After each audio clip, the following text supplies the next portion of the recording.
Assalamu alaikum, welcome back to the Dadhood podcast. This is episode 14 with Dr. Salman. He is the chief editor at the website Islam21C. He's also got a PhD in biology and he is a father to 4 children. In this episode, it's quite a long episode. We spoke about a number of things, going through the types of tarbiyah that we should be giving our children, going through some of the kind of underlying philosophies and logics that exist in Western society, and where it goes wrong, and how we can maybe address some of these things as our children grow up. We also went into the ideas around instant gratification, the dangers of social media, the dangers of advertising, of marketing, and we kind of link that all back in terms of the types of solutions that we can come up with and we can implement in our family home in order to help our children to grow up to be the best versions of themselves.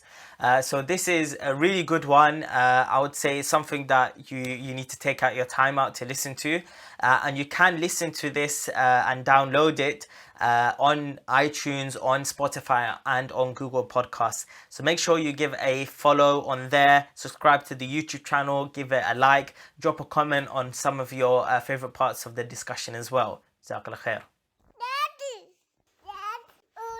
Assalamu alaikum. Welcome to the Dadhood podcast, Dr. Salman. You finally made it. Alhamdulillah, you're qualified for our guest list criteria. You know, after much consideration, we had to go through and ask a lot of people whether it's a good idea to bring you on or not, whether you meet the fatherhood criteria. But alhamdulillah, you passed the test and you've made it. I hope you're prepared. Is this number? This is number, well, it could be number 13 or 14, depending on which way around I release these episodes. I just came off of a recording.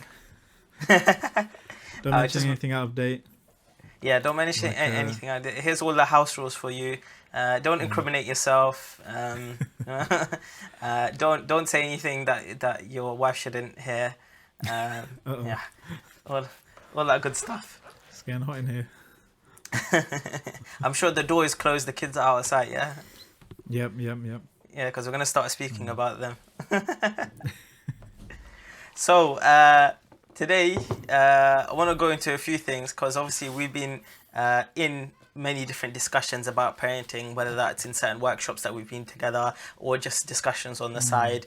And of course, there are a plethora of parenting articles that have come out on Islam21C, and those are articles that you would have read through, you would have approved, you would have taken some benefits from, and maybe you would have... You think so? You would have added some... You have your own views and ideas as well when it comes to fatherhood and parenting. So we're going to try and explore all of those. I guess first of all, what we need to do is start with our traditional question, which we always ask our guests, which is how many children do you have, and how old were you when you had your children? Okay. Bismillah, alhamdulillah, wassalatu wassalamu ala rasulillah. I was 23 years old when I got married, and 23... I think I was 23 still. Okay. Maybe 24 when he was born. My eldest son, he's 11. Then number 2, I forget his name. He was just kidding. He's Abdullah. He's 9. Then 7, and then we had a child of the lockdown, a baby. Mashallah. 1.5 years ago, almost. So that's Mashallah. 4 by my count. That's 4, and they're all boys. Yeah, first 3 were boys, and we finally got a girl. Alhamdulillah, last year, after 3 failed attempts. I mean, after 3 beautiful boys. Alhamdulillah. So you had, I mean, similar to me. I had my son pretty much straight away within the first year of marriage. Was that a conscious decision? Like, you wanted to be a young father, you wanted to have children early on, that was your vision for yourself? Or was that, it just came along? It was a surprise. Yeah. I mean, it wasn't planned, but alhamdulillah. Yeah, alhamdulillah. He turned out to be a bit of a legend. Mashallah, that's good. Mashallah. Did that changed the trajectory of your life at that point? I mean, 23 is just out of uni, just starting a career. or I maybe you're was still actually still in studying. uni. You're still studying. You're doing your Yeah, masters. I was doing my PhD then, Okay. and it's kind of like working anyway. You know, you get paid and you got like an income coming in. You just maybe longer hours and stuff than usual, and you're still living that student life. But yeah, it was really good. I really actually do encourage a lot of brothers I knew doing PhDs. They were family men. I got married in I think second year of my PhD. Um, so yeah, I do recommend it. I mean, I recommend there's always this thing, isn't it? Do you want to have kids when you're young so you can enjoy them more when you get older, or do you want to save up more and establish your feet and then got more money Yeah. under your belt? One guy said. But I mean, I'm of the first camp, to be honest. I think the children, they bring the risk anyway, and especially with risk, we shouldn't delay having children because of what if I into financial kind of decisions and stuff, because the risk is something that it just comes, man. Yeah. So many you could think of like almost mini miracles, when your times are tough, you have a child, and then Allah opens up a door to something, Definitely. Alhamdulillah. Do you have any of those reflections of when your children were born, that there was a shift in your life that occurred unexpectedly? Yeah. I mean, the most recent one, I can't actually divulge too many details because it's still an ongoing case. But our case, let's just say our case against the government, as soon as the baby was born, alhamdulillah, we just got a random email a letter out of the blue saying they wanted to resolve the case. Wow. If you get what I mean. So, alhamdulillah, a bit news coming soon about that.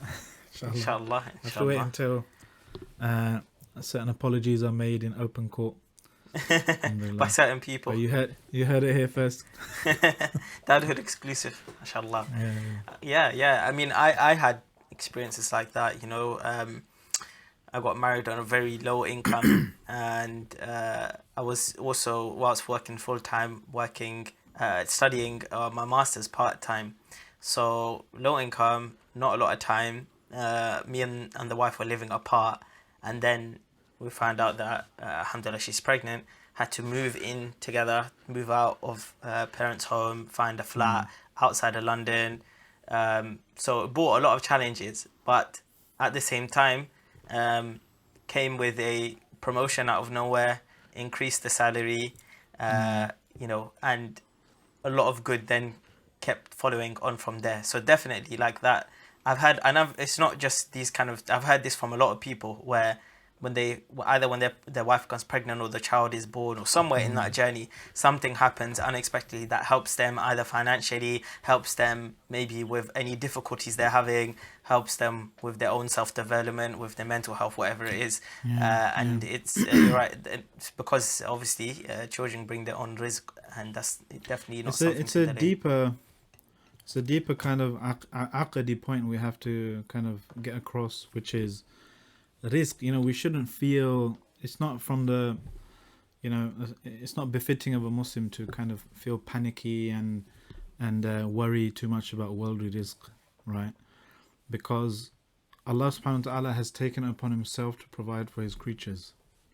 Yeah. And subhanAllah, there's an amazing hadith. Okay, I was discussing it the other day with some brothers.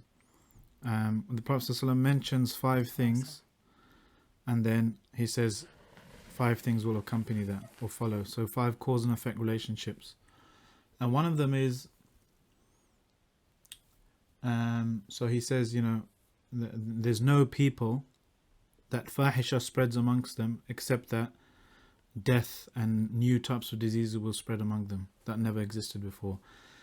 Second, then he says, there's no people who cheat in their scales, the weighing scales like business and measurement and stuff, except that they'll be afflicted with famine and tyrant rulers over them. And there's no people who prevent their zakah or stop giving their zakah, except that the rain will be stopped. Yeah. Wow. And if it wasn't for the fact that they had animals, they wouldn't get a single drop. Now this highlights a source sink relationship, what we call in biology, yeah?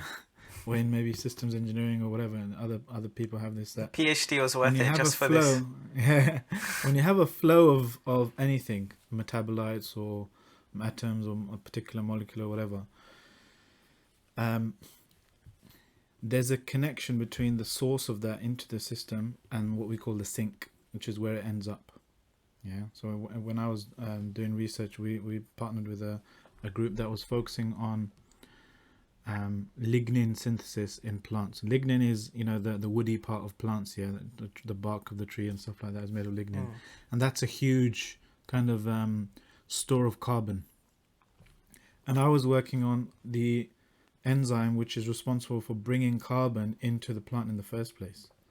So our enzyme was the source, carbon coming in, carbon dioxide coming in.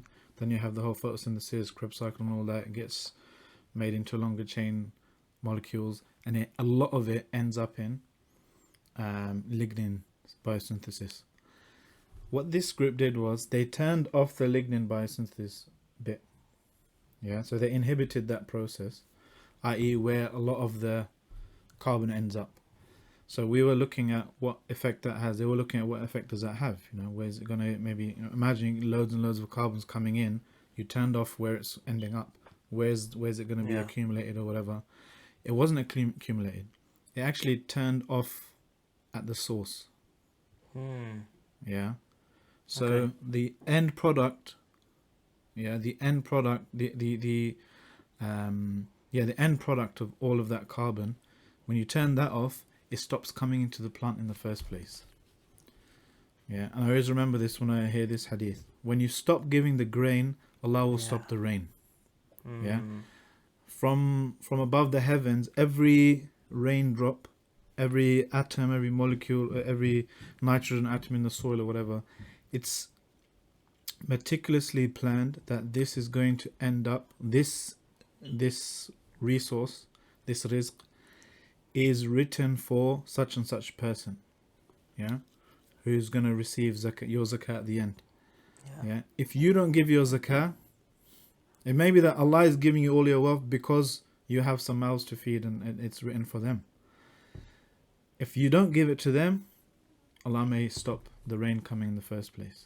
Yeah, that's why the Prophet ﷺ said when a person complained that his brother or someone is keeps asking for money and so forth, and he has to support someone, he said maybe Allah is only providing you rizq because you're giving it to them.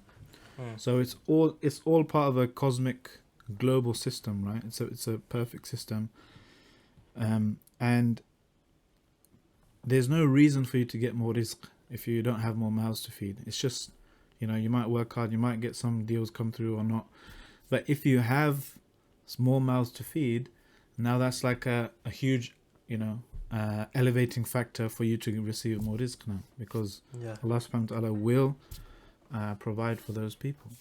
Yeah, نحن نرزقكم وإياهم. Allah says in the Quran, we are the ones who provide for you and for them. Yeah. So don't kill your. That was that practice. That was the shubha that the shayateen would give people. Yeah, to kill these children out of fear of poverty. That's a bit extreme, but it's the same kind of argument, right? That not having the kids in the first place because you fear poverty. No, Allah subhanahu wa ta'ala will give the rizq. And I remembered all of this because of this petrol panic recently. this because that's when you know panic when, buying. Yeah, when things are going nice, it's easy to be have good akhlaq and be nice and say we're very nice people. But when a bit of scarcity comes, that's when your true mettle is tested. That's when the underlying logics that underpin your life, your behavior, that's when those come out. Your real character comes out.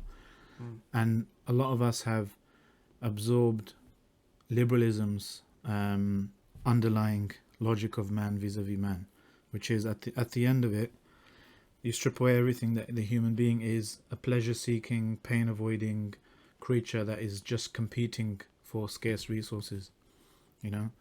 That's not the Islamic vision for human being. Yeah, we have, we shouldn't, human being vis-a-vis resources. Yeah, Yeah. so liberalism is, resources are there to be dominated and the territory to be exploited and so forth. Islamically, Allah subhanahu wa ta'ala had a different vision for human beings. Inni ja'ilun fil ardi khalifa. Yeah. I'm making a steward on the earth, right? So we have everything we're interacting with the petrol queues or whatever. It might be out of date by the time this comes out, but petrol queues, we have to recognize that we are being tested with how, greedy are we being with these resources that Allah has given us. And the irony is, there wouldn't be a panic. There would be no panic. There would be no loss of or shortage of supply if there wasn't a spike in demand, because people just, partly the government's fault. They said the two words you're not supposed to say. Don't panic. Yeah. But if people were just carrying out their normal purchasing behavior, there wouldn't be any queues and stuff. Yeah. Now we have to. Now is our chance, right, to take some leadership, to offer a different model of human beings, man vis-a-vis nature, man vis-a-vis other man, that we're not just trying to compete to fill up your own tank, even if you don't need it. You have to be considerate. You can think, okay, it's hard, but you have to have that tawakkul when it comes to your rizq. This is rizq. Yeah, that because normally what do? I wait till my tank is completely rinsed, and then I go. When all the boxes disappear, you have a reserve thing. Yeah. Right? There's one underneath reserve. Is there? Even less than that. Yeah, it's when your car is running on Ayatul Kursi. Yeah, that's when I normally. I know it's irresponsible sometimes, but it's not very good for your car. Yeah. But I was thinking, look, alhamdulillah, before this, before this panic happened, I had already filled up, so I had that kind of luxury. Same, alhamdulillah. Other people, alhamdulillah. But I was thinking when I was at halfway, should I put some petrol in or whatever? But then I thought, no, that wouldn't be the tawakkul thing to do, right? Because that's not your normal habit. And if this is the whole reason why, whether it's people are fighting over toilet rolls or in the pandemic or this kind of stuff, it's because people just having that panicky attitude towards this. Yeah. Have tawakkul, and alhamdulillah, when I was getting a bit low, on petrol station, miraculously got a delivery right in front of me, and I was like second in line or something. So nice. And then the guy was saying, go ahead, fill up. You don't need to do a £35 limit. I was like, whoa. So I didn't do it anyway. I didn't fill it up because I felt a bit guilty. I was like, maybe this is another test, and I didn't want people to feel like this guy taking the mick. But because you're saying we're getting another delivery in a bit, so fill up whatever. Okay. But, alhamdulillah, we didn't kind of all descend into anarchy and chaos and stuff. Yeah. Even though it does tell us something about how fickle we've become as a society, that just the littlest thing causes people to panic, and we need to think about that from a perspective. That's exactly what I was gonna say. It's a type of tarbiyah that has to be instilled within individuals and then spread through individuals through society, really. And I guess a lot of that starts from the home. A lot of that starts with yourself and then those who are around you. Thank you very much. MashaAllah. So how does one then instill some of these values in our children, and what approaches have maybe you taken to instill some of these values? I mean, your children don't drive yet. I hope not at that age. So it's obviously not in terms of petrol, but there's also those underlying ideas of tawakkul. There's underlying ideas of being careful with resources, the underlying ideas of taking care of one another. If somebody else needs help, you can see that somebody else is struggling. We saw the videos of there were nurses and the elderly who needed the petrol and the ambulances, but people didn't care. Well, you're all the way back here in the line. I'm over here. I'm gonna get there first. You're not gonna get there first. So there was none of this caring for each other. So these are like fundamental things that go beyond Muslims and go beyond just being within the confines of Islam. It's across mankind, and it's across ages and across history as well. So how can we help, I guess, our children to understand some of these fundamental things that maybe are becoming rare in today's age? You know, you're right in that it's not just a Muslim thing, but it's a non-Western thing. By what I mean by that, the prevalent kind of philosophy of man, I just mentioned it a second ago. This is a very kind of Western-centric thing. It's easy to take shots at them because, you know, they're not Muslim and we're Muslim and stuff. But there are some other non-Muslim cultures that don't have this underlying paradigm of man. Yeah, like in the Far East, for example, some cultures. I remember my cousin once, he came back from a country in the Far East, and he said, I saw the weirdest thing. You know, when we come to work early, we get the best parking space. We park close to the building. Yeah. Because you got there early, you deserve it, yeah? But over there, he said, the earlier you come, the further away you park. Wow. Because the logic is, those who come late, they're going to have less time to walk. Get in. So the people who come early, they park further away. Just a little thing, just a tiny little thing, but it highlights an underlying logic, an underlying kind of culture of how do you regard each other. You regard yourself as a collectivist. You regard yourself as a collective unit rather than individuals competing with one another. And obviously that has its own issues. You know, maybe was exploited with communist powers and that kind of stuff. Soviet, you know, whatever. So they have their own issues, but I'm just highlighting this thing, you know, of looking at the other human being next to you as not a competitor, but as some kind of, you know, some kind of connection with you, right? Maybe interdependence, maybe a cooperative kind of philosophy of you vis-a-vis the next person. Yeah.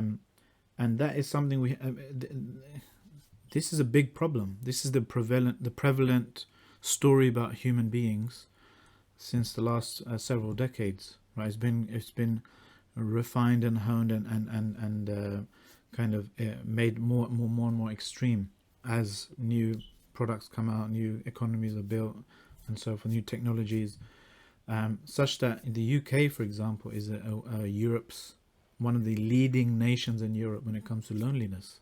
Yeah. Wow. Loneliness and isolation, and partly or majorly because of this, because our underlying thing is that person, you know, he's we're all kind of competing. When the proverbial hits the fan, you know, when push comes to shove, that's the paradigm that comes through. Yeah. It's easy to be nice, you know, like I said, when you've got plenty, when there's prosperity, but when there's adversity, that's when your true nature comes out. And so it's not just you know, you're right, it's not just a non-Muslim thing, but specifically in this part of the world, and maybe Anglo-America, that's been kind of that's something we have to educate out of our kids, or protect or shield them from. Yeah, to shield them from. And how do you do that? One of the things I try to do is, one brother gave me this advice before my son was even born, first son. I just asked advice, and he gave this really good advice. He said, just normally, you know, parents, they give feedback when the kid does something wrong, but you need to give them positive encouragement when they do something right. Yeah. And I try and do that as much as possible, and I try to exaggerate the natural sunan of Allah, such that they get embedded into the kids. So what do I mean by that? For example, if you share something, you'll get more. Okay. As in the Yeah. rewards, So so you, Allah multiplies the rewards of a good deed. So you're trying to yeah, do that within a family setting. yeah. So if you share, in particular, for example, if you share Yeah. something with someone else, you'll Okay. Yeah. get more barakah in that thing. Okay. If you Yeah. Yeah. try and hoard it to yourself, Mm. yeah, it will finish, and then you will feel that emptiness. You won't Mm. enjoy it. You'll be worried. But if you have a scarce commodity, some chocolates, whatever, and you actually share it with your brothers, Yeah. the enjoyment in that thing will increase, and you'll get Mm. more. So when you notice they do that, you give them more. You Yeah. kind of exaggerate the process. Normally, it's Mm. maybe it happens on a slower scale, requires some bit more sabr, but kids have less of that, right? Of So course. you kind of reinforce that cosmic thing anyway that happens on a cosmic scale, on a grander scale, but you do that on these micro examples of them sharing, for example, or what was the other thing? Sharing and showing thanks, showing shukr, being grateful. Yeah. Mm. So there's certain things from the Quran, from the Sunnah of the Prophet ﷺ, like the ayah, وَلَئِن شَكَرْتُمْ لَأَزِيدَنَّكُمْ. Yeah. Yeah. If you show thanks, if you show gratitude, I will increase you. Increase you in what? Increase you in more bounty. What do you show shukr for? For bounty, for a blessing. So it's a positive feedback loop. The more when you show shukr, you get more you get increase. When you get that increase, you show more shukr, and you get more. It's positive feedback loop. So when you see your child giving that shukr, you increase them in whatever that, or more bounty, more gifts, and so forth. Yeah. Other any kind of divine law or rule that you come across, you get that across to them in a kind of maybe an exaggerated or an accelerated way. And is this Giving sort of from your own maybe tadabbur of the Quran and of teachings, or is this something that is something that that scholars have explained in our history? Is this something that we see examples of this in our history, or is this something that you've just managed to kind of understand? Actually, I came inculcate? across some examples. Yeah. I think like for example, I think it was Zainab al-Ghazali, so contemporary history, recent history. She said that, I think it was her, rahimahullah, she said that her grandfather used to, tell us to make dua for something, and then when we do it, he'd give us that thing. He said, "Oh, look, answer the dua," when they're really young, to kind of get that attachment, or that encouragement. Yeah. Get them always speaking to Allah as though He's their friend. Introducing Allah, that you always, if you want something, don't ask me, ask Allah. That kind of thing. Showing them, kind of giving a running commentary of what you're thinking, what you're hoping from Allah. Just yesterday we have this place where we go after Jummah sometimes, and one of my sons was with me, and it's always a nightmare to find a parking space. Yeah. But whenever we send salah upon the Prophet ﷺ, we always find something. Yeah, alhamdulillah. Someone just leaves as we're coming in. So I just reminded him, look, say a lot of, make dua, say salah ala nabi sallallahu make dua that Allah gives parking space. Oh look, some three cars just came out. We can go and park now. So just kind of like a running commentary, of what you're hoping from Allah, and showing positivity, showing. And I'm guessing a lot of these things are things that which you can bake into their psyche, rather than being things which are very outright, very in your face. Rather, you can subtly bake these in, because when they grow up, they might not remember very specific examples, but because it's been baked into their psyche, they resort back to that particular thing that they grew up with, or the thing that they saw, the experience that they had, and that sets, I'm guessing, a very good foundation of tarbiyah, and sort of you then as a parent, once your children are out of your wings and out of your homes, and you no longer have influence over them, you still actually have influence over them, because you hit you did what you're supposed to do when they were young, and now that influence will stay with them as they're older. Inshallah. I like that metaphor, baking it in. Yeah.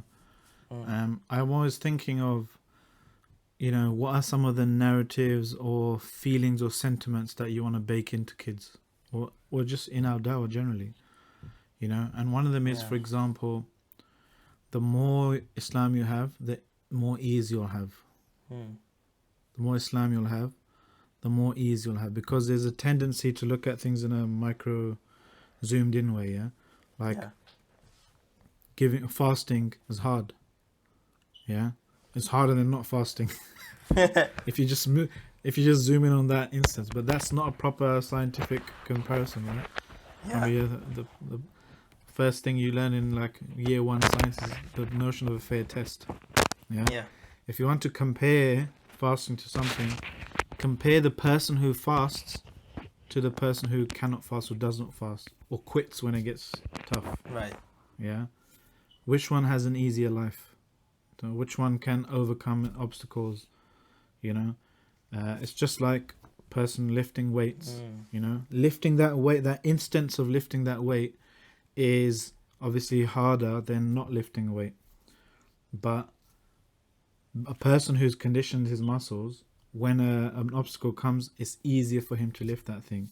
To getting that, whether through lessons or examples or whatever, into children, that you might encounter some things that are hard, that some of your friends don't have to do, that you might not like immediately, but when you persevere and do that, Islam, Allah's deen, Allah's guidance, it is ease. It's the easier path of the two. As Allah mentioned in the Quran, أَلَمْ نَجْعَلْ لَهُ عَيْنَيْنِ وَلِسَانًا وَشَفَتَيْنِ وَهَدَيْنَاهُ النَّجْدَيْنِ. We have guided man towards, with respect to, 2 lofty paths, 2 high paths. So both paths in life, the path towards Allah and away from Allah, they both contain difficulty. But the path towards Allah, it might be difficult first, but it leads to ease at the end. And the path away from Allah, it might be easy first, but it gets very steep later on. And I just think sometimes, maybe in an age-appropriate way, to take kids or mutarabbis or whoever, right, students, to see for themselves that the results down the line of people who live a life that is away from Allah. I always say 3 types of people, maybe a few more, but like 3 types of people know the consequences beneath the superficial, beneath the surface, presentation that we give of society and how, nice things are. 3 types of people know what lurks beneath the surface: the police, NHS, A&E staff, especially on Friday night or something, Saturday night, and people who work in the care service, social services, care, fostering services and stuff like that, because they see the consequences of the glittery image that's portrayed on TV, of the ease. If you feel like buying something, Amazon Prime, next day same day delivery. Feel like eating something, Uber Eats it, Just Eat. Feel like even, subhanallah, apps for zina. Whatever your desire is, fulfill it with a few taps of a button. That might seem easy, all this, ease and convenience, but what's the consequences of that? Take kids to see the chaos in Leicester Square on Friday night, for example, if they're old enough. So then if they say, why can't I do things that my friends do, or whatever, look at, this is the consequence of not of taking the shortcut, the short-term easy way out, that instant gratification culture. And that is one of the qualities of a successful person, so, having that ability to control themselves, to delay gratification for a later reward. That's just, and you find this in philosophies from centuries ago. Philosophers like Plato, Aristotle, etc., and thinkers throughout the centuries, whether Eastern and Western, even up until very recently, had these ideas that to become successful is to control your desires, is to go beyond what you want, is to help other people, is to train yourself to restrain. Restrain is actually a very big thing that you find in many of these books that are written about just living your life and understanding purpose of life and whatnot, outside of even just a religious lens. And you see this in many cultures, even when you look at, for example, martial arts and the philosophies behind it, a lot of it is about restraining yourself in order to, and doing it over a long enough period in order to see the results of it. And it's only very recently that idea has been flipped on its head. That actually, if I want to be successful, I should go and get what I want right now. And the whole aspect of what you mentioned, instant gratification, and that's what's going to help me, and that's what's going to make me achieve this is partly great success. what's fueling the critique of liberalism now. Dr. Awaimir Anjum, I heard him say a really nice statement. He was giving a lecture on liberalism as a philosophy, and he said it's the philosophy of of hawa, of material impulse and desires, and that's how people are being instructed to govern themselves. Whatever your hawa wants, feels like. Not only is that fine and good now, but that's even a reflection of reality now. If you feel like a girl or feel like a boy or whatever, that impulse, that feeling, it's something that you have to worship, where that leads. Leads I remember you saying in one of the workshops you're delivering about effects of social media that the patterns or the algorithms that are baked into social media actually feed into this desire of instant gratification, and that's what makes you come back to it. So do you want to just expand on that? And we had an interesting discussion today in our class, right? The brothers were talking about, they were pretty much all fathers, and brothers was talking about, he said, I looked at my daughter's phone, 11-year-old, and it's just weird random YouTube videos in her history, and I was like, you shouldn't be watching random things without any benefit, and everyone was like, what? She's got a phone. Isn't that normal? And some people, you have the spectrum. So there's some legitimate arguments that you have to give them these things, or so they know how to use them. You have to nurture them while they're still. But then my view is no internet connected devices, no smartphones. You can have a dumb phone, and no smartphones until you're 25 years old. Yeah. I'm almost halfway there. Yeah. I mean, it's unrealistic to say 25, but if you get that across to people, at least you alert them to the danger of this thing. Giving a child a smartphone is more dangerous than giving them a loaded gun. Yeah, my opinion. We think that, I had a Nintendo when I was a kid, and my dad used to say, "Oh, why are you spending so long on the phone, on the screen?" And when he was a kid, his dad probably said, "Oh, why are you spending so long playing with the little wooden horse or whatever the kids used to play with back then?" So we have that tendency to think, oh, it's just old fogies kind of, criticizing whatever the new latest craze is. So this is just like that. No, this is nothing like the technology, the toys, the innovation of previous decades, because these connected devices exist in a completely new economy, a new set of logics, right? Behind each of these devices, these successful devices, behind each app, there's teams of attention engineers and persuasion architecture to actually not just predict your future behavior, but actually fracture your attention and grab as much of it as it can to sell advertising, for example, against. So these devices are very, very strict when it comes to kids, and alhamdulillah, I think I've radicalized my kids against them so far. They're not asking for like. I have this thing whenever I speak to parents and kids. I'm kind of very unpopular and popular as well. I'm unpopular because I say things like, "Don't get a phone until iPhone until you're 25, whatever." But I'm popular because I tell kids and their parents, don't play any free games. Make your parents buy the most expensive game that they can find. Because if something is free, you can bet you're the product. Yeah. If a game is on sale for 60, 70, 80 pounds, then you know with reasonable kind of certainty that that game was made to be a game.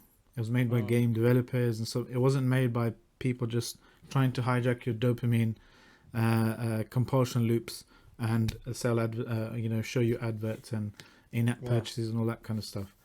Those stuff, try as much as you can to stay away from it. That means yes, Fortnite, these types of games are free, but they lace their products with dopamine hijacking techniques. Likewise with social media and stuff. And WhatsApp, I was so shocked to find out that kids in school are actually told to set up WhatsApp groups, and they have WhatsApp groups for classes and stuff. And a friend of one of the brothers, he said it's actually illegal according to WhatsApp's terms and conditions. It says you should not, you cannot give WhatsApp to a kid under 16, for example, or something like that.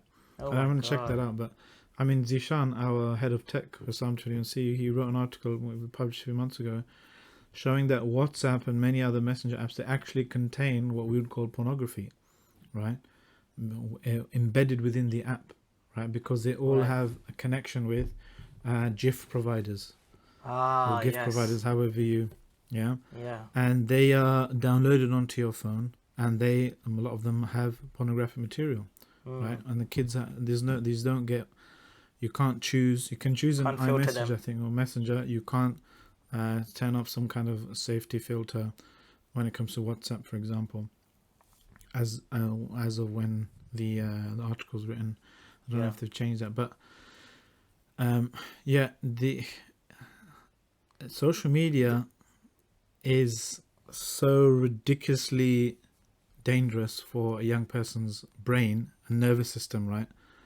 I don't even know where to begin. Right, I'm not a youth worker, but I did a few events here and there, and you can just tell because of an unhealthy, an improper introduction to tech. Young brothers, boys, they find it hard to even have a conversation or hold eye contact or express themselves, because most of their lives is spent in cyberspace.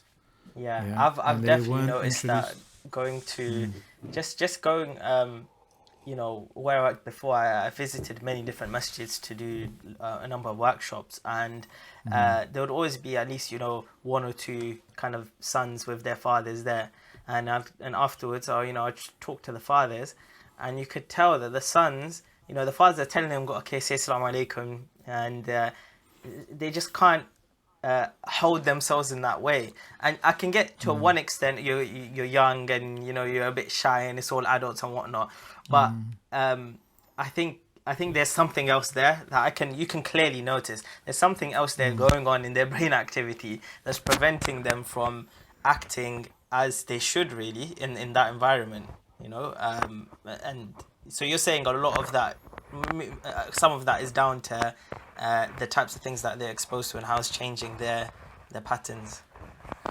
Yeah, I mean, and most of the questions I got were like, can I download this casino pack in GTA 5? I was like, first of all, you're 12 years old. That's an 18 game. And second of all, the game's 10 years old, man. What the hell are you doing playing that still?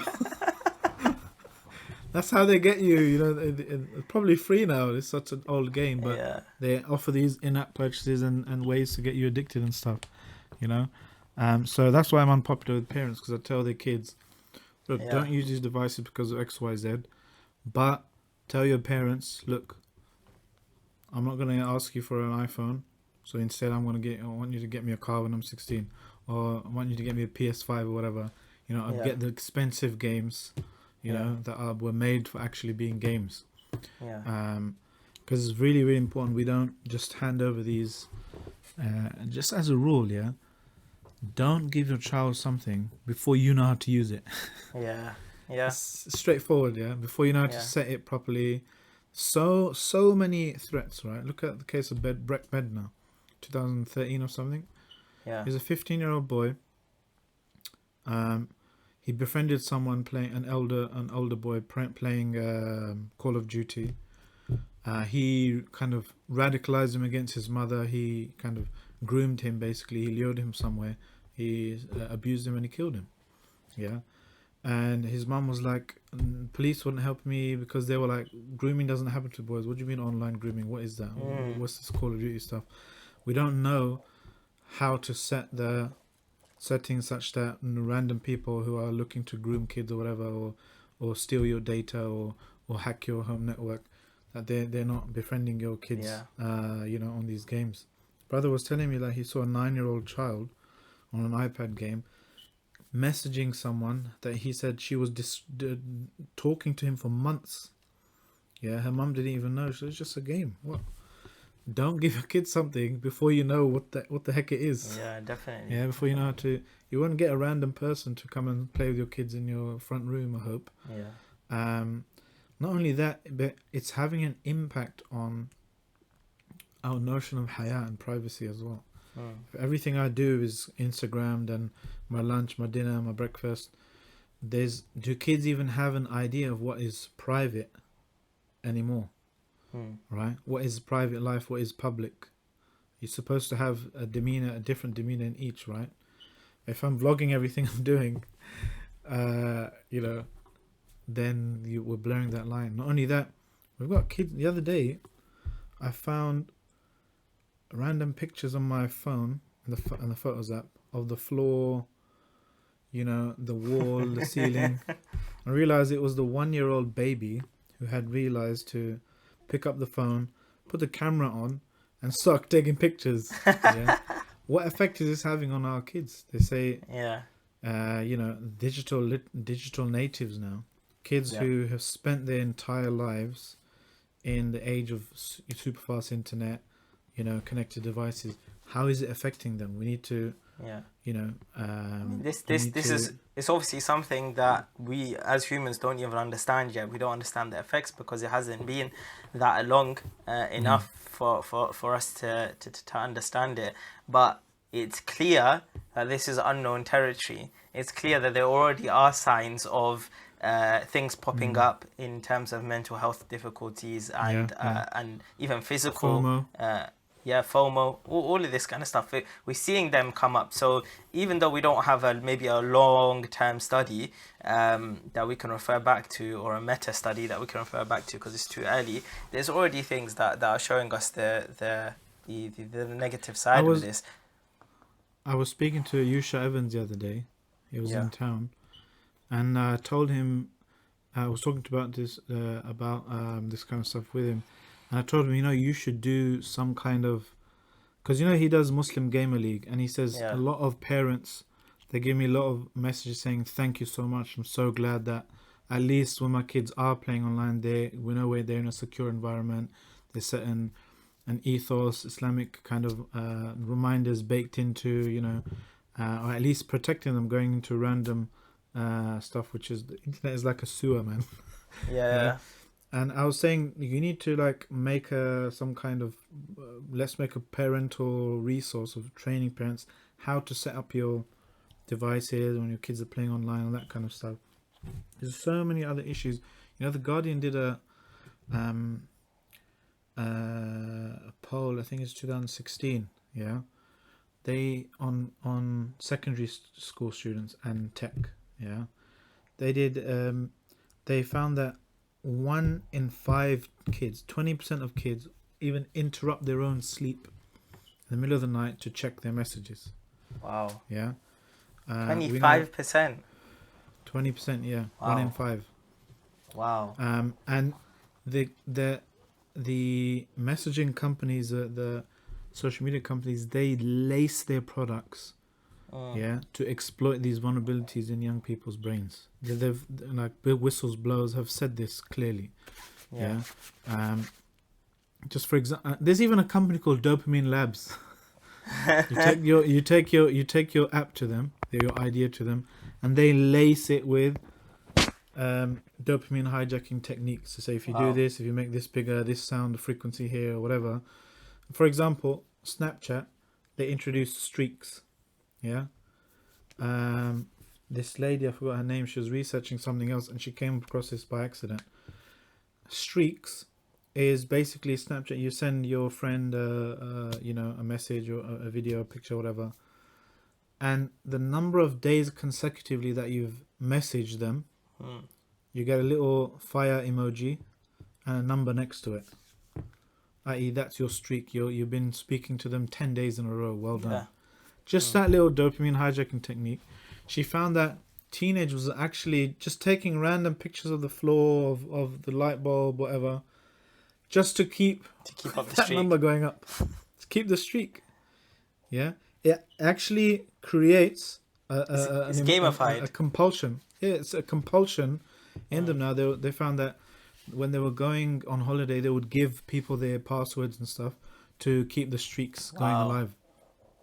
Yeah, this is just one example, just one little implementation to keep you. Yeah, Keep I you, mean, keep that I've number going up. noticed that in terms of age restrictions, it's become a thing of the past, right? Because I remember growing up, if I wanted to go get a game, I had to go in store, and if I went in store, they wouldn't give me a game if I was young.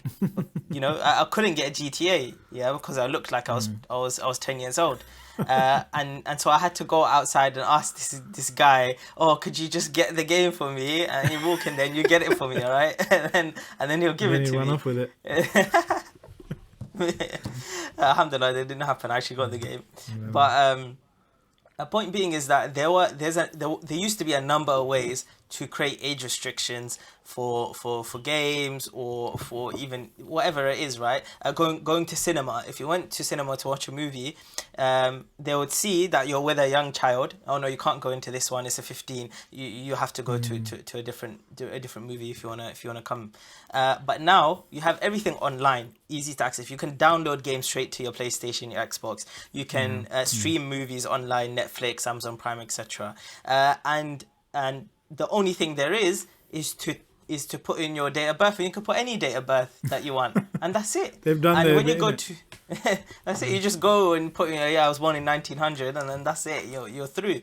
And social media apps, they don't even ask you for that. You can download it straight to your phone and make an account without putting anything in. And anybody, kids can create that, and there's nothing stopping them from doing that. And But so the it's parents, become the age restrictions become a thing of the past. responsibility now is on parents. They have to don't give your kids this kind of stuff.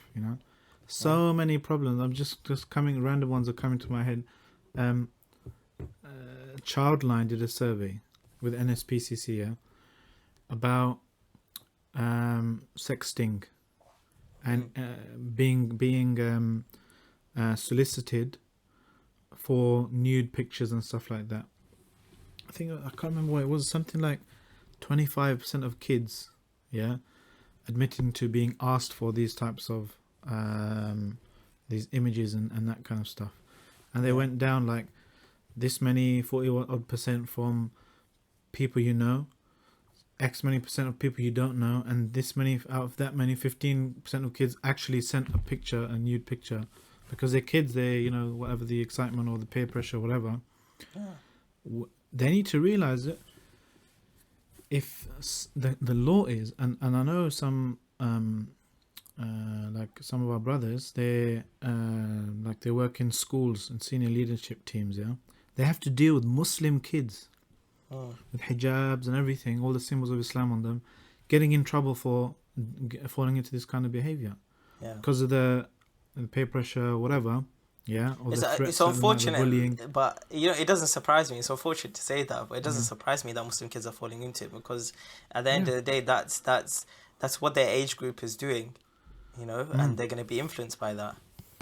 But maybe this will wake up those parents. Did you know that under UK law currently, English law, if you are caught sending something in an indecent image or whatever of an under 18 child, you will go you'll get a criminal record, go on the sex offenders list, even if it's your own picture. Wow.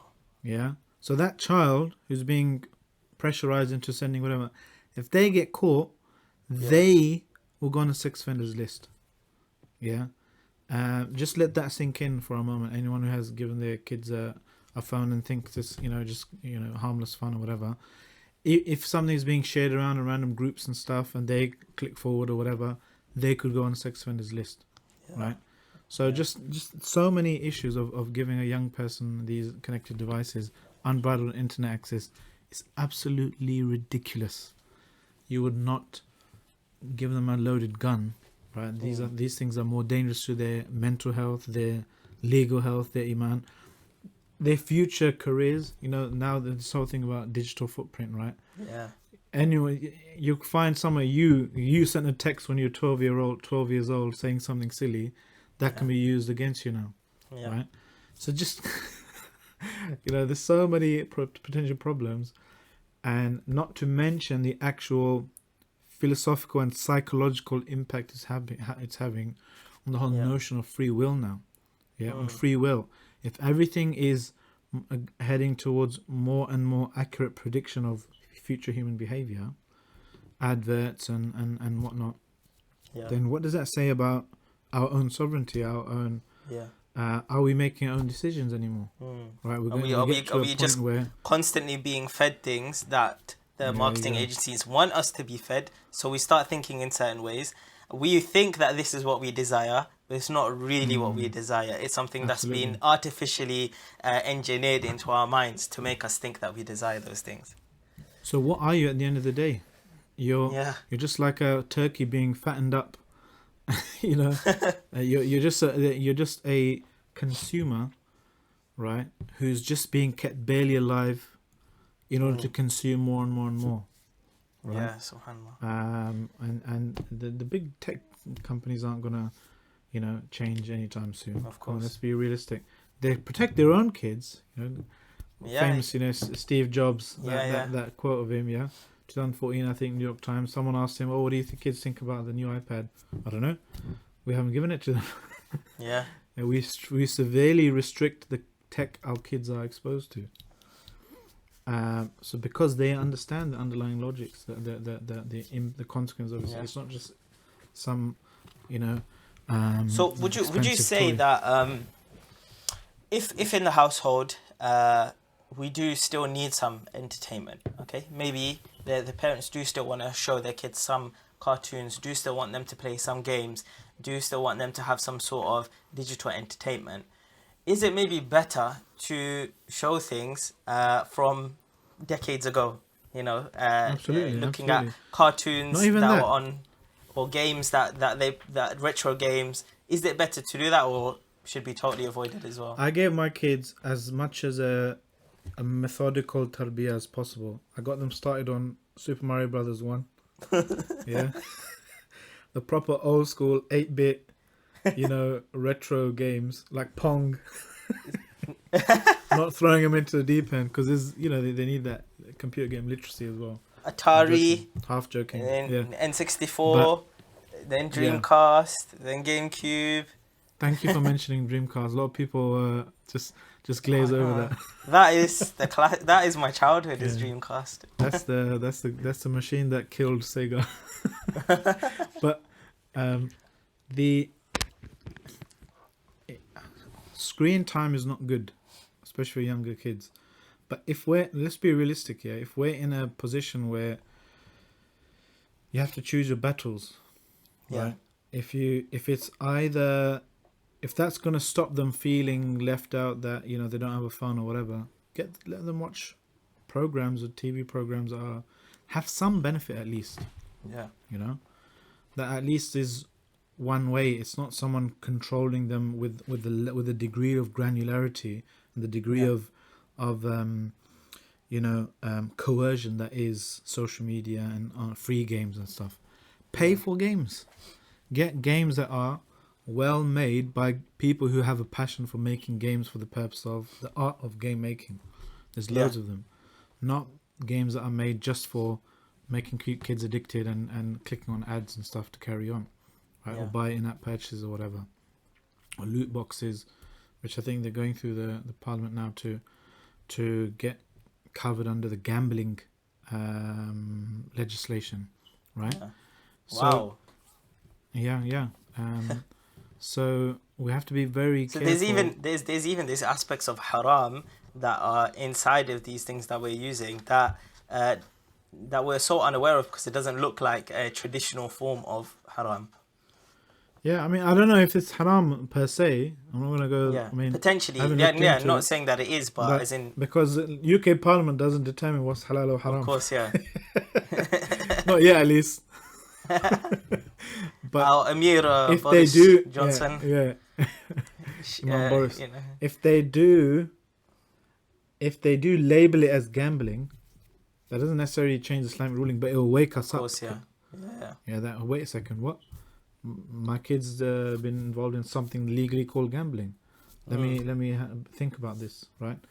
And those kind of funny / scary stories where brothers get call you up, or the youth workers get called up saying, my kid just spent £1,000 on my credit card getting Fortnite skins or whatever.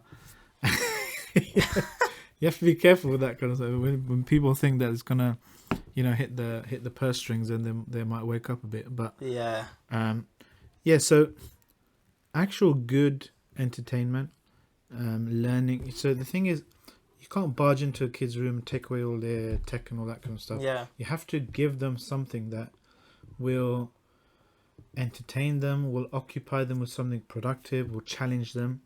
yeah. One thing that's getting quite trendy is talking about flow, states of flow and so Yeah. forth. When you're in a particular thing, and certain circuits in your nervous system, they turn off, so that you're in the zone, basically, like happens with athletes or artists or whatever.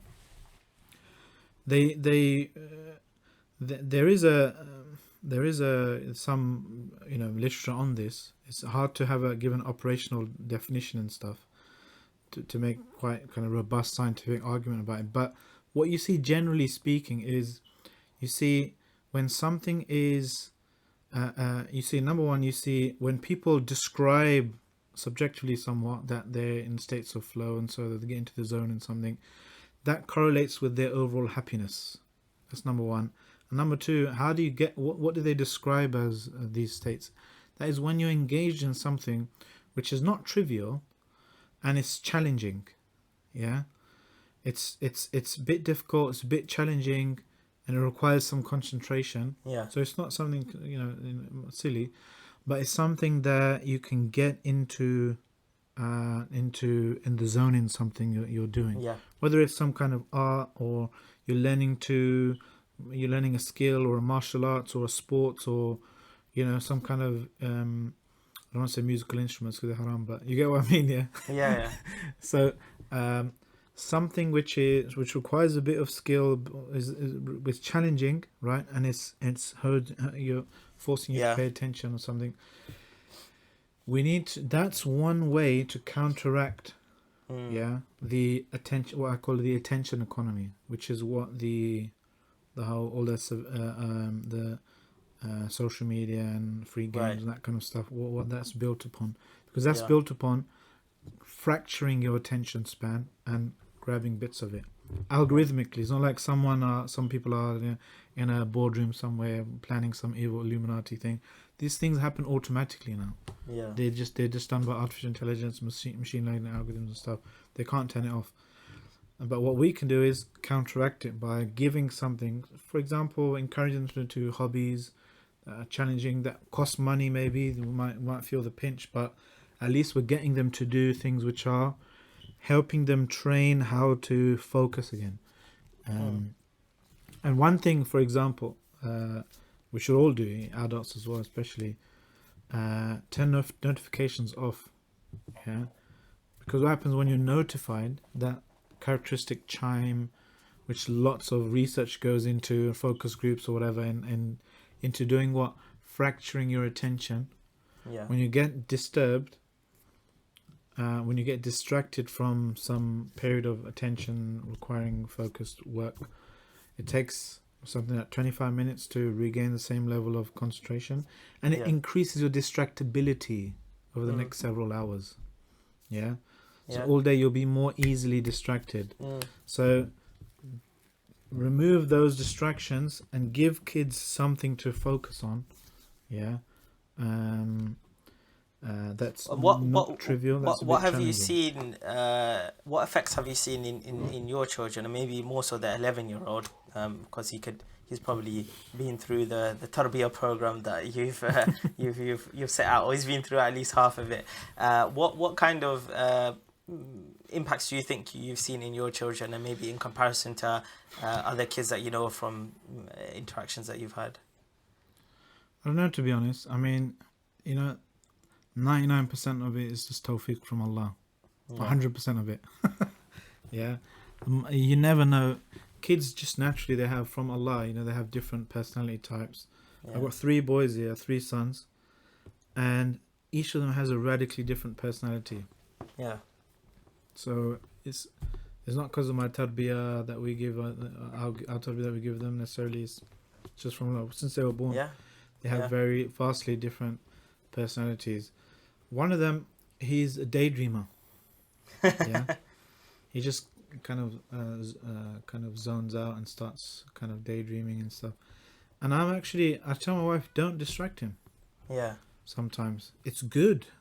He's actually building up a natural defense mechanism for when he gets eventually gets into this whole attention economy. If he able to focus on something and his imagination, whatever, you'll be calling his name, he won't respond. Yeah, Sheikh Farid actually gave me a tip. I thought maybe this bordering a bit not normal, right? Maybe it's, getting checked for certain things and stuff. He said no. We checked him for epilepsy and stuff because some people said that if they daydream, maybe that they're like internally they're having a seizure or something. But alhamdulillah, nothing. They didn't find anything. Sheikh Farid said, whisper his name. So we're saying Abdullah. Just like that. You say Abdullah. I'll be like, what? Yeah. I don't know why it works. Yeah, maybe I don't know why it works, but that's how you. Because I'm guessing because the way that maybe we recognize our name is in a certain tone, right? Salman. But if somebody nobody really says Salman, right? So kind of your ears perk up, and it might be something to do with that. But that's quite interesting. He's a daydreamer. So what are your other kids into? The other one, he's like a mini me. He's he looks like me a lot, and he he's does a lot of the things I used to do. Like quite studious, but mashallah, he's kind of kid you can just tell, go and read about this, and he'll start read. He's the eldest. Maybe I think that's a pattern with eldest future children. Islam 21C contributor. maybe 22C maybe. He would. The other day, a lot of brothers came around after a team building thing from Islam 21C. And he was just playing chess. I don't know how to play chess. No, with his brother. I don't know how to play chess. And they're playing chess. And they're like, wow, look, Salman's son. I was like, what? I don't know how to play chess. I said to him, hey, you're only supposed to do that when social services come around. But because they're homeschooled. Okay. So, everything, that's a whole other discussion, It's a whole nother, we need another episode. Yeah. I mean, that's our my philosophy personally to learning is, it's not about sitting them down and saying, do this, do that, but try and make anything into an excuse to pique curiosity. Yeah. So that they get to learn, they want to learn something, they're curious about something. And that way, through the back door, you can introduce some of that other stuff like maths and other stuff, if you like, for example, you want them to, like the other day, maybe a year or two ago, he found my Pokemon cards from when I was a kid. I didn't know I still had them. I hadn't put them in a folder. Oh yeah, those wallets. And there was wallets with things in. Yeah. And I used to get, like, when I was 10, 11 years old, that's when they came out. So I had loads of them and then just forgot about them. And now Pokemon cards are big again. and people are like, selling them and buying them, and maybe there's worth a lot of money. He was like, look, Baba, I found loads of Pokemon cards, and he was really into Pokemon cards. So I said, all right, make a spreadsheet that shows how much each of them are worth. So something he's interested in. Yeah. Teaching him how to Google stuff, how to search on whatever, how to use a spreadsheet. Some people might call it child labor, but I call it just tarbiyah. Yeah. How to use a spreadsheet and say, you know what? Look, now you got these values. Like you can do some formulas and stuff like that. Oh, this is sick. Yeah. So just whatever, and you get some maths in there as well. Yeah. And I think that so as natural as possible. That education. Yeah, I think that's obviously. I mean, I don't know. It probably does depend on the child or depend on the setup that you have at home if that's gonna work. But it sounds quite ideal in that way because it's. I mean, when I was recently going to visit some nurseries just to see how it is and if I want to send I think you're a bit old for that, bro. I remember my sound effects, man. Yeah, I know. If anyone's wondering, we're undergoing a bit of a revamp of the podcast, and my sound effects thing is in the studio. So yeah, we're waiting for some more podcast episodes. Islam 20 podcast. We're just releasing all of these old clips. I'm waiting for a new episode. But yeah, I was looking at these nurseries and. They were saying how now the culture in nurseries is to follow the child's interests. So if the child goes over to play outdoors, then and he's going away from maybe some activities happening inside, you don't stop the child. You allow them to go outdoors and allow them to experience whatever they're trying to go to, because you're supposed to follow that child's interest. And then after a while, you then create around that for the child certain activities. So if a child's not very interested in reading but is very interested in colouring, then what you were trying to achieve with the reading in terms of any objectives, you need to bring that into the colouring and then try to do it in that way. So I think it's probably just becoming a lot more maybe nurseries and schooling system are starting to realise that actually maybe more natural forms of learning are more beneficial to children rather than the sounds like the Montessori method. Montessori method, yeah, exactly. Yeah. And one brother, Sheikh Ashraf, actually was saying the other day that they're reviving more of a learning through play thing. Yeah. For younger kids, and that's in line with the famous statement of play with them when they're in the first 7 years, then teach them. And then mentor them the next and the third 7 years. So learning through play, you actually learn a lot from playing. Yeah. For example, especially teamwork, how to deal with winning, how to deal with loss. How to deal with things not going your way. Maybe falling over, hurting yourself, how to get up again. These are really important things that play actually gives you, for kids, and that's I really believe in that as well. We had we have an Islamic Montessori nursery near our house. That's where our youngest too. Yeah. Oh, nice. I used to go. Okay, that's good. I saw that. I mean, it relates back to this recent article I saw on the website of I think it was Brother Usman wrote it, a short article where he explains that.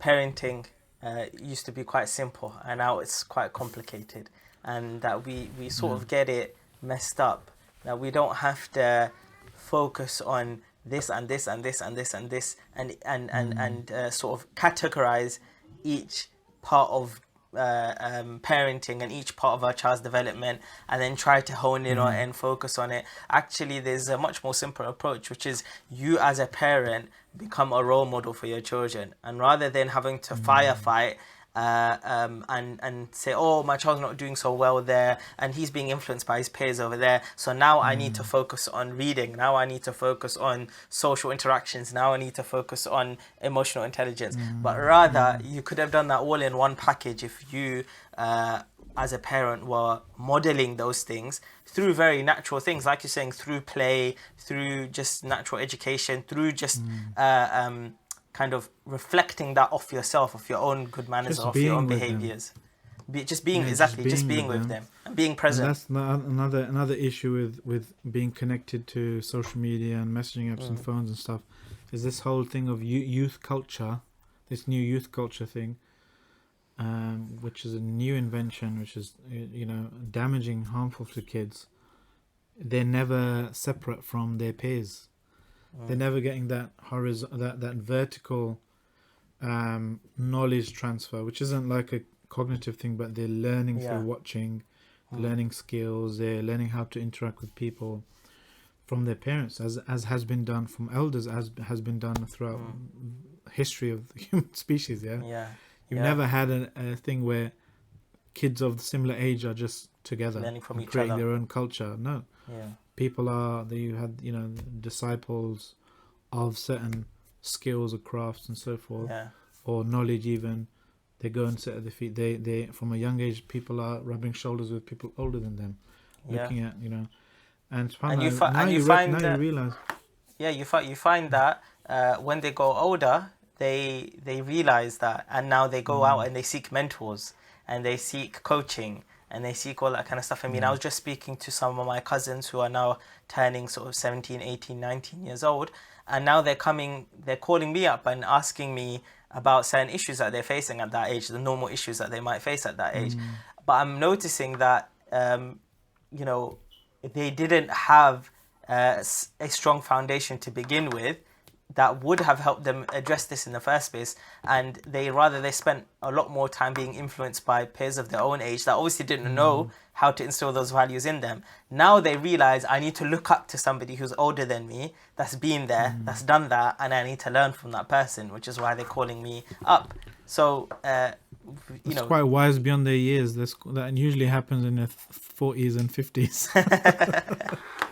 I read a nice quote a few years ago. It said, when you realize your father was right, you have a son telling you you're wrong. Yeah. By the time you realize your father was right, you have a son telling you you're wrong. So, completely 100%. That's a powerful perspective. And part of it is just the atomization of society, the creation of this new nuclear family nonsense, which is completely new, never in history where we, in our little silos, was even our architecture like this. Throughout most of history, it takes a village to raise a child. There's one house, one family is considered of maybe 50, 100 people, right? People interacting, sharing resources, sharing expertise. Generally a split between the domain of women and domain of men. So you have elder women teaching younger women, elderly men teaching younger men. Not teaching in a necessarily an intellectual sense, but giving them skills, showing them how to interact. They have their own domains, their own politics, all of the features of that are carried out by either private corporate entities today or state bodies. They were carried out by these family institutions, the tribe, and the clan, that's across societies as well. In history, all societies were like this. Even architecture was like this. And it's during colonial modernity that atomization of societies took place. That's how you can oppress a people. Separate them. And Hannah Arendt, she mentioned that atomization is a precursor for, or a condition for totalitarianism. Have you read this book Toxic Childhood by Sue Palmer? Yeah, there it is. I've got it. You have it, I read I think I read some of it, or I don't know ages ago. So I had it for years. I remember attending a lecture, an online lecture of hers. Some sisters organized it for parents years ago, and that's when I it's a similar.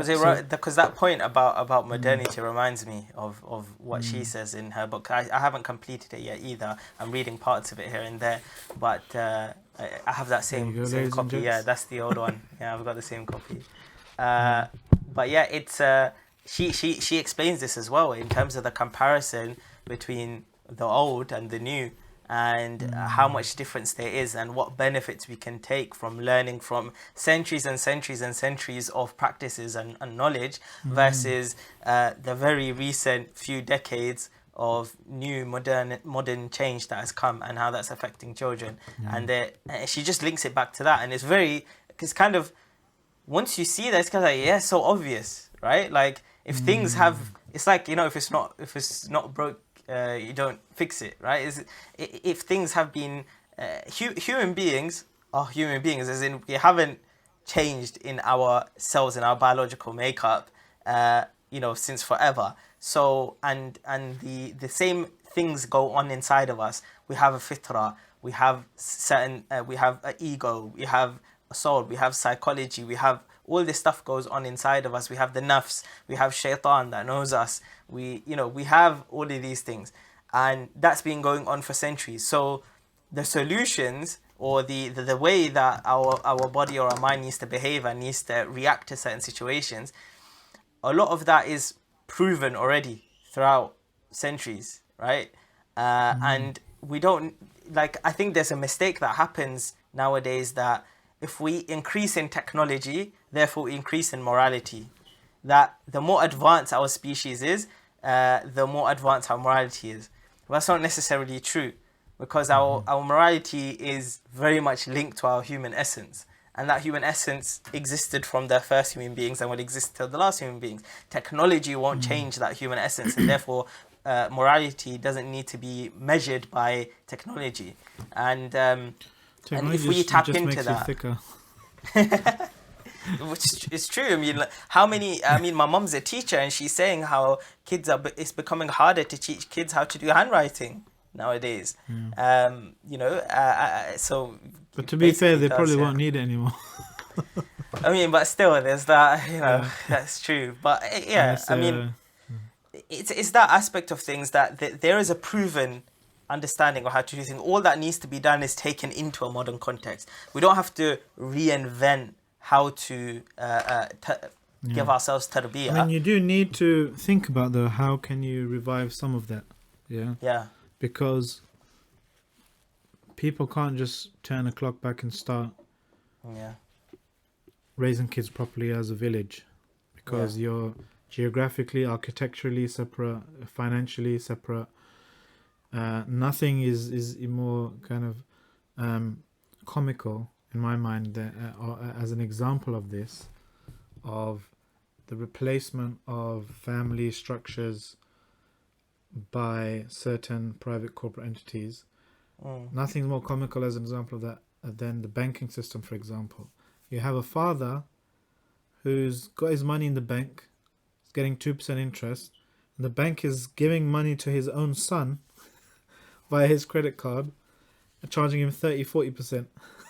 When the father could have just... Right? So these external things coming in and separating, atomizing people. How do you get back to, maybe tech... Some tech is the answer, for example, crowd, like some brothers are doing this crowd banking, that kind of stuff. Crowd home ownership, positive finance, I think. A friend of mine from uni, Raza, shout out, he was involved in that. I remember one thing I heard about an estate near where I grew up is that they implemented a mentor system of older guys having a ratio or kind of a responsibility over some of the younger guys. And so some of the younger guys would be reluctant to go too crazy, off the straight and narrow, because out of a sense of shame, out of a sense of, what would the other guys, the older guys think if I did this or whatever. At least it makes them think twice, because having no shame at all is one reason why we're in this mess. The removal of shame, or the looking down on shame, this very human, very important impetus and imperative for human beings to act in a civilized way. If you get rid of shame, you can do whatever you want. Nothing, values, nothing stopping you. So maybe something like that. Some people maybe you need kind of architectural ideas as well. There's a thing someone told me called, there's actually a field called decolonial architecture now. Yeah, looking at how, you know, maybe revive some of the architectures that's conducive to pre-colonial, pre-modern ways of living, you know, many different families together in small communities and that kind of stuff. We have to think creatively, you know, how to get around that, because so many issues in one day stem from that atomization, that social atomization, and but we could go on for hours, man. Definitely. So Yeah, many I was issues. going to say, we can go on for hours. We've been going on for about an hour and a half now. So I think we need to get on another episode and expand on some of these points, like homeschooling, like potential future solutions for our children, types of things that they could, industries that they could get involved in that could help solve some of these issues, and actually maybe also drive da'wah forward as well through some of this technology. So I think some of that stuff will be interesting to speak about. But yeah, Jazakallah khair for coming on. I think we covered quite a lot. Okay, and my pleasure. Inshallah, If you like this podcast, give it a like and a share. Oh, sorry. Sorry, you're in the wrong zone. But yeah, Jazakallah khair. Do give like and a share and subscribe and all that good stuff. Jazakallah khair. Assalamu alaikum. Wa alaikum salam wa rahmatullahi wa barakatuh. Barakallahu feekum.